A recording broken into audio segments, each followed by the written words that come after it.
இல்ல 150 கிலோ இருந்தாலும் உங்க வெயிட் வந்து குறைக்கிறது ஐயாவோட கடமை. 21 நாள் உங்க சட்டை வந்து கரைச்சு விட்டுருவாங்க. 21 நாள் தான் கரைச்சு விட்டுருவாரு. ஆள் யாருன்னு மட்டும் சொல்லு, அவனை மசுக்கு நசுக்கு நசுக்கி தூக்கி எறிஞ்சிடுறேன். 100 கிலோ 200 கிலோ 250 கிலோ நீ ஊர்த்தமா உன் நல்ல மனசுக்கு நீ தான் ஜெயிப்ப.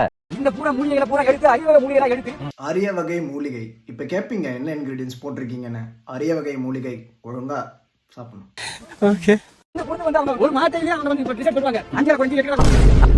ஒரு மாத்திரை போதும், ரிசல்ட் வந்துரும் गाइस. ஏமாயா அவங்களுக்கு உடற்பயிற்சி எடுத்து தேவையில்லையா? இதே எல்லா உடற்பயிற்சி செஞ்சு அவங்க வந்து காரணமா குறைச்சு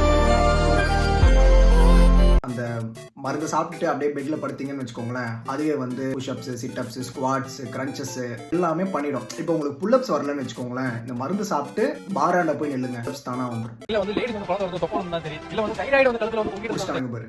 லேடிஸ் தைராய்டு எதுக்குன்னா, லேடிஸ்க்கு இன்செக்யூரிட்டிஸ் கொஞ்சம் அதிகம். குழந்தை டெலிவரி ஆனதுக்கு அப்புறம் போஸ்ட்மார்ட்டம் எல்லாம் பண்ணிருப்பீங்க, அந்த லூஸ் ஸ்கின் நம்ம கொஞ்சம் பேக் டு ஷேப் வரணும். அதே மாதிரி தைராய்டுலாம் வந்து இப்போ உங்களுக்கு தோணுதுன்னு வச்சுக்கோங்க, அதெல்லாம் பிரச்சனையே கிடையாது.